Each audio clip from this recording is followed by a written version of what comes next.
आज आपका second book, यानी अब तक जो वर्क हो रहा था वो सेकंड बुक का था कंपनी अकाउंट्स, जिसमें आपने इशू ऑफ शेयर्स से related work forfeiture of share और oversubscription and forfeiture of share, यानी 3 टाइप्स वर्क किया। First issue of shares, forfeiture of shares और oversubscription and forfeiture of share. उसके बाद second unit या chapters मैंने issue of debentures को कराया और उस बुक को एंड करने के बाद मैं आ गया पार्ट ए, वॉल्यूम फर्स्ट, यानी फर्स्ट बुक। मैंने पहले जो वर्क कराया था कंपनी अकाउंट्स का वो सेकंड बुक का था। ये फर्स्ट बुक स्टार्ट करते हैं, वॉल्यूम फर्स्ट, जिसका फर्स्ट चैप्टर है not for profit organisations account. ये वैसे तो इसका लॉन्ग क्वेश्चन 6 मार्क्स में, एक शॉर्ट क्वेश्चन 3 मार्क्स में और 2 या 3 क्वेश्चंस 1 मार्क्स के भी आ जाते हैं, यानी ओवर 10 मार्क्स का इसका बोर्ड में वेटेज मार्क्स है। तो काफी अच्छा या इंटरेस्टेड चैप्टर्स के नाम से जाना जाता है। नॉट फॉर प्रॉफिट यानी प्रॉफिट अर्निंग के लिए नहीं, ऐसे ऑर्गेनाइजेशंस, ऐसे इंस्टीट्यूशंस जो अपनी सर्विसेज नॉट फॉर प्रॉफिट या अपना वर्क प्रॉफिट अर्न करने के लिए नहीं, सर्विसेज के लिए करते हैं, अपनी सेवाओं के लिए करते हैं, जाने जाते हैं। तो पहले तो हमें इस बात का नॉलेज होनी चाहिए कि ऐसे इंस्टीट्यूशंस या ऑर्गेनाइजेशंस कौन कौन से हैं। ये तो आप सभी जानते ही होंगे, क्योंकि अगर ये मुश्किल समय महामारी के रूप में नहीं होता तो अब तक आपके एग्जाम हो गए होते हैं। हम लोग रिजल्ट के लिए सोच रहे होते हैं कि आपका रिजल्ट कब आएगा। तो आपने रिवाइज भी इसका अच्छे से कर रखा होगा, लेकिन एक अच्छा चैप्टर है, इसलिए मैं टू द स्टार्टिंग पॉइंट से आपको क्लियर करते हैं। ऐसे ऑर्गेनाइजेशंस हैं आपके school, college, hospitals, library, charitable society, sports club और रिलीजियस इंस्टीट्यूशंस यानी धार्मिक संस्थाएं, मंदिर, मस्जिद, गुरुद्वारे। तो ये सभी इंस्टीट्यूशंस या ऑर्गेनाइजेशंस प्रॉफिट अर्न करने के लिए अपना वर्क नहीं करते, यानी अपनी जो सेवाएं देते हैं वो उनका एक भाव होता है, विदाउट प्रॉफिट अपना वर्क करते हैं। तो इसके लिए जब हम अकाउंट्स बनाते हैं, इससे रिलेटेड, इस चैप्टर से रिलेटेड हम 3 अकाउंट्स प्रिपेयर करते हैं। First, receipt and payment account. Receipt and payment account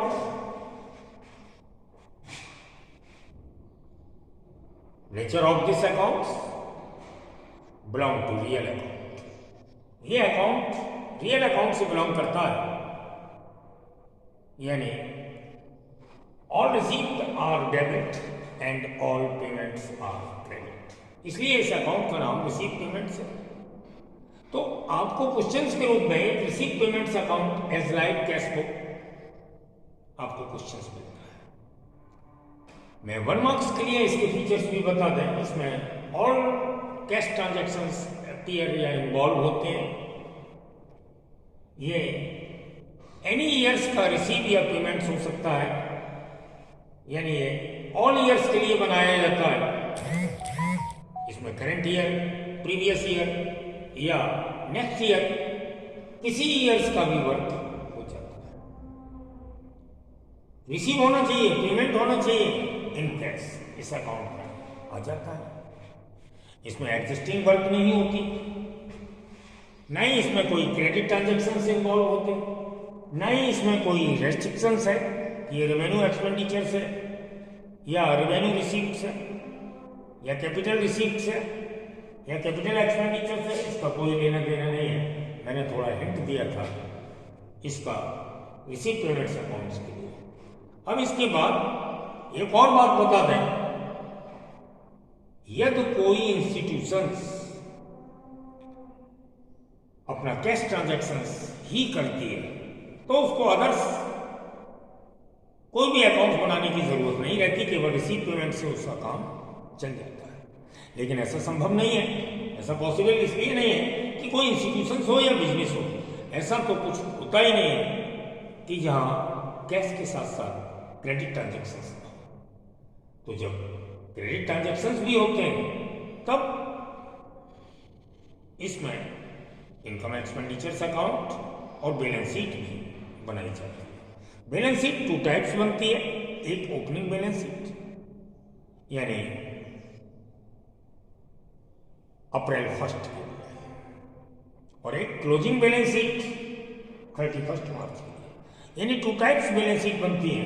तो फर्स्ट बैलेंस शीट जो बनती है बिगिनिंग पीरियड के लिए, उससे कैलकुलेट करते हैं हम कैपिटल फंड, क्योंकि हमारे क्वेश्चंस में किसी भी ऑर्गेनाइजेशंस की कैपिटल नहीं दी रहती और उसकी कैपिटल को हम कैपिटल फंड के नाम से जानते हैं, और इनकी कैपिटल फंड जो भी रिसीविंग होती है वो सभी इनकी, या जो इनका सरप्लस होता है वो सब इंक्लूड होकर इनकी कैपिटल बन जाती है। तो इनकी कैपिटल को हम एक इनिशियल बैलेंस शीट बनाकर फॉर द ईयर 31 मार्च अप्रैल 1 यानी बिगिनिंग पीरियड के लिए एक बैलेंस शीट बनती है और बाद में एक क्लोजिंग बैलेंस शीट बनती है। तो अब मैं इनकम एक्सपेंडिचर्स के बारे में बात करता हूं। Income expenditures as like profit and loss account, यानी ये करंट ईयर के लिए बनाया जाता है। इसमें कैश और क्रेडिट बोथ टाइप ट्रांजैक्शंस को इन्वॉल्व किया जाता है और इसमें एडजस्टमेंट वर्क भी किया जाता है। लेकिन ध्यान रहे, इसमें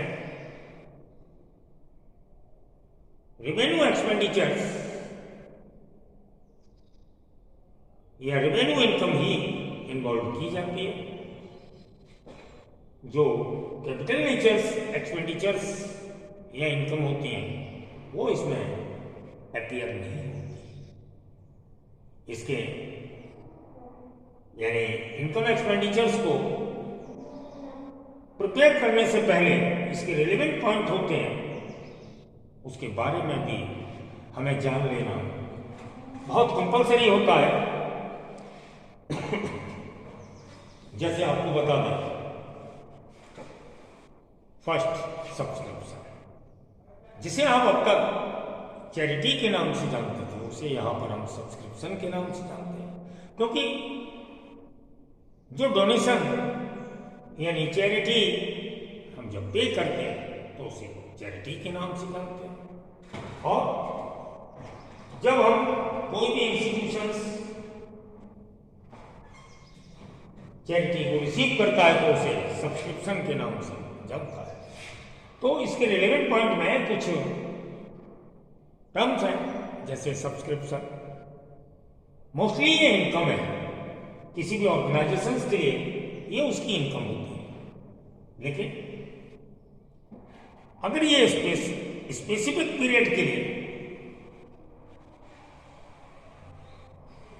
या स्पेसिफिक पर्पज के लिए दिया जाता है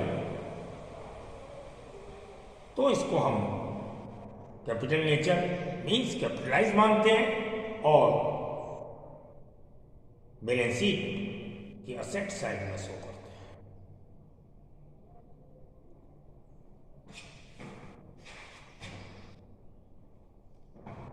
इसी तरीके से और भी है इनके पॉइंट।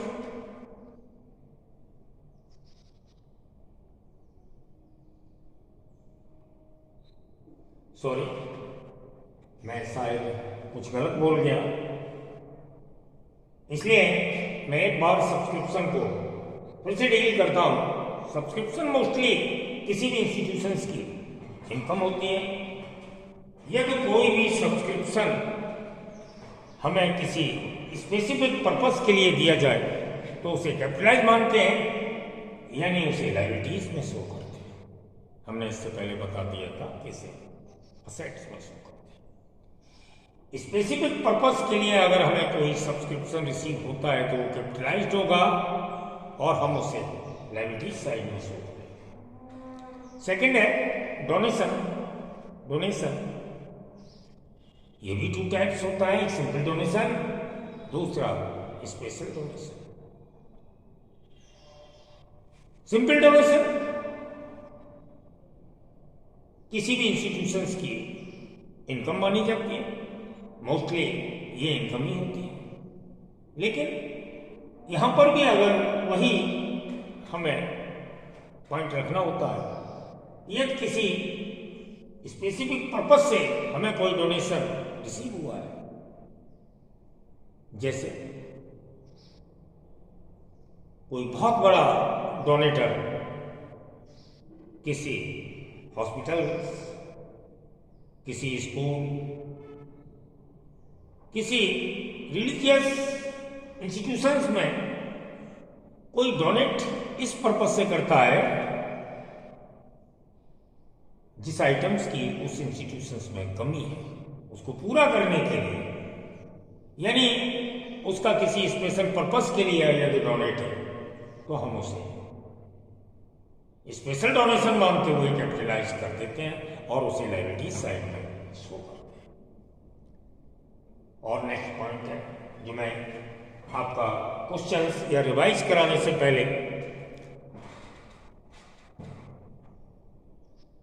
आपको सभी रिलेवेंट पॉइंट बताना चाहता हूं। कल आपकी लाइव क्लास ली गई थी, काफ़ी टाइम वेट किया, करीब 20 मिनट मोबाइल को ओपन रखा, किसी भी बच्चे ने लाइव क्लास ज्वाइन नहीं की।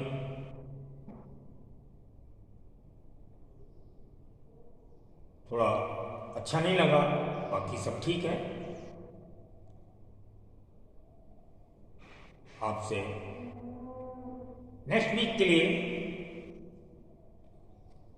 आपसे फिर से कहा जा रहा है कि आप लाइव क्लास ज्वाइन करिए। इससे हमें ये मालूम पड़ जाता है कि कौन बच्चा कहाँ है, क्या उसकी पोजीशन है, और शायद कोई डाउट है तो आप हमसे डिस्कस कर सकते हैं। चलिए खैर कोई बात नहीं। आगे मैं इसके रिलेवेंट पॉइंट जो बता रहे थे उसमें न्यू पॉइंट है entrance fees. Entrance fees mostly इसको इनकम ही मानते हैं, लेकिन ये ऑलवेज ना तो इनकम होती है ना ही ये एक्सपेंडिचर्स होता है। यानी हम डायरेक्टली इसको कभी इनकम या कभी एक्सपेंडिचर्स नहीं कह सकते। हाँ, ये मानता हूं कि मोस्टली ये इनकम है, लेकिन कभी इसके साथ कोई अपोजिट कंडीशंस हो या राइटिंग में हमें कोई इंस्ट्रक्शंस दिया हो कि इसका हाफ या 1/4 या फुल, राइटिंग में दिया गया है कि कैपिटलाइज्ड माने, तो हम एंट्रेंस फीस को लायबिलिटीज साइड में शो करते हैं। इसके रिलेवेंट पॉइंट हमें नॉलेज में होने चाहिए एक अच्छे से।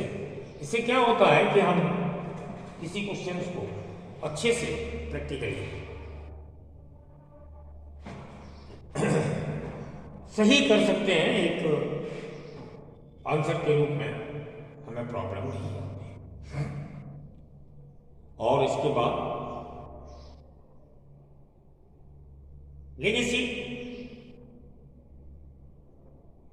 Received amount after death of will power. एक ऐसा अमाउंट जो आपको आफ्टर डेथ रिसीव होता है, उसे हम लेगेसी के नाम से जाना जाता है, या ऑन पेपर ऐसा राइटिंग में होता है कि आफ्टर डेथ कोई भी हमें रिसीव होता है तब तो हमारी इनकम होती है, उससे पहले लेगेसी को हम ऑलवेज, मोस्टली नहीं ऑलवेज, लायबिलिटीज में शो करते हैं। ऐसे ग्रांट एक गवर्नमेंट एड होती है जो सेंट्रल गवर्नमेंट या स्टेट गवर्नमेंट या लोकल गवर्नमेंट से हमें रिसीव होती है। मोस्टली ये इनकम में शामिल की जाती है। इसके साथ भी कभी कोई स्पेसिफिक पर्पस यदि राइटिंग में दिया हुआ है तो हम इसे भी कैपिटलाइज मान लेते हैं।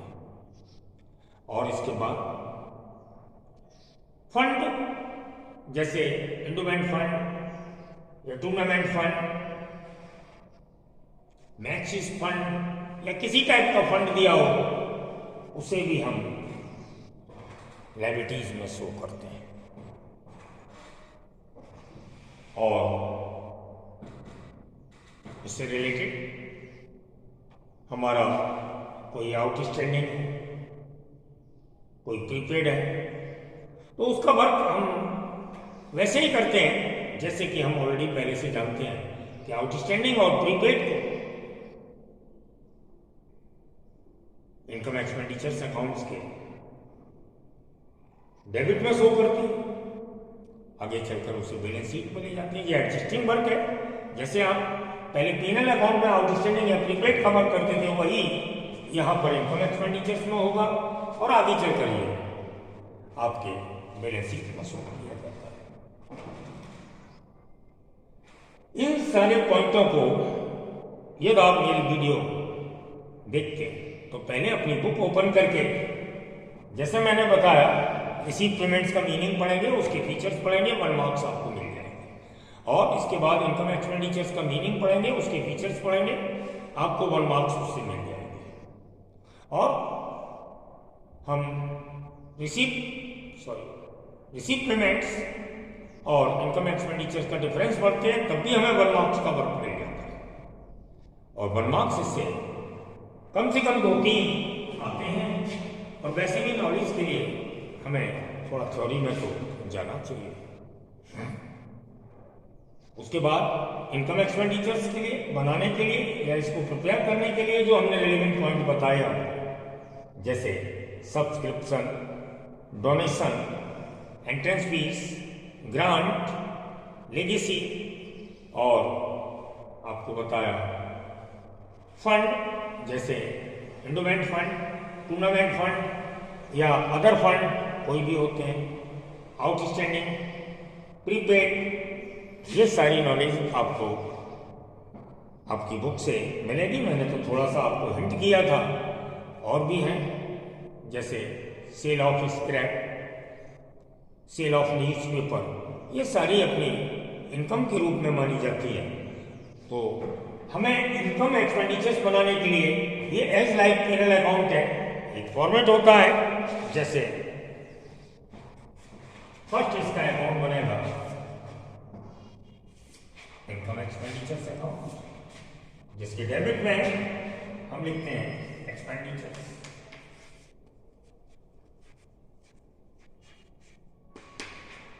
रुपीज, डेबिट, और क्रेडिट में लिखते हैं इनकम, क्रेडिट, रुपीज।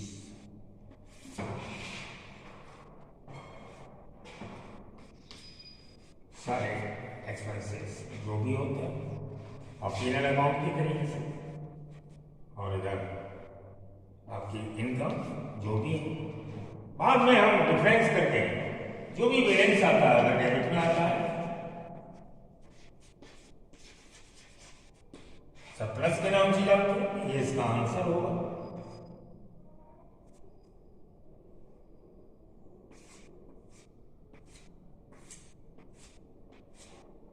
और ये में इधर कोई आपका डिफरेंस आता है तो उसे डेफिसिट, डेफिसिट यानी माइनस पॉइंट आपका लॉस, इनकम नहीं हुई, और सरप्लस एज प्रॉफिट,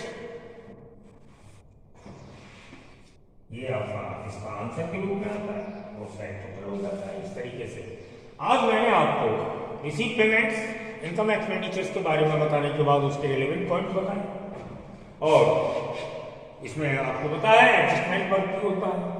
कल आपका इसका एक क्वेश्चंस कराऊंगा और एक मीडियम लेवल का क्वेश्चंस होगा, जो आपका क्वेश्चंस होगा आपको वीडियो से आपको पता लग गया कि हमारा फर्स्ट बुक या पार्ट ए जिसका वॉल्यूम है फर्स्ट, पार्ट ए का वॉल्यूम फर्स्ट, पार्ट ए का ही वॉल्यूम सेकंड जो आपका मैंने कल तक समाप्त करा दिया। यानी अब आपकी पहले सेकंड बुक चली थी, अब फर्स्ट बुक चल रही है, तो काफ़ी अच्छा चैप्टर्स है। तो जब आपको ये मालूम पड़ जाए कि not for profit organisations chapter शुरू हो गया, तो आप इसकी थोड़ी सी आउटलाइन अपने आप से पढ़ लें, जिससे कि मेरे साथ रिवाइज करने में आपको काफ़ी इंटरेस्ट आएगा।